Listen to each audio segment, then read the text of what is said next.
Naomba funguo. Naomba funguo tulokabidhiana nilivyokuwa kabidhi kwenye nyumba. Naomba funguo. Umepoteza au vipi msielewe?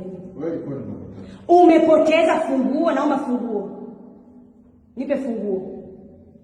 Mpigie Ali simu yako. Mpigie Ali. Yule kwa nini mfusi sana? Mpigie Ali. Oya, sele na kupa directions. Mpigie Ali, mwambie yule dada ana funguo. Nataka funguo. Tumekuja kukuhakikishia kwamba wewe unaweza kufanya chochote. Kwa sababu kufanya kitu chochote, wewe miezi mitatu wewe ukakaa na sisi hujatulipa kodi yetu miezi mitatu. Miezi mingapi? Miezi mingapi hujalipa kodi?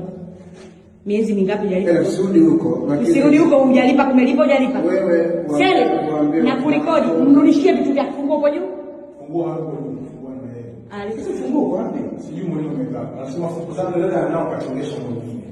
Atupe. Lakini yule mimi nataka wewe ni form. Yes. Tunaomba funguo wewe.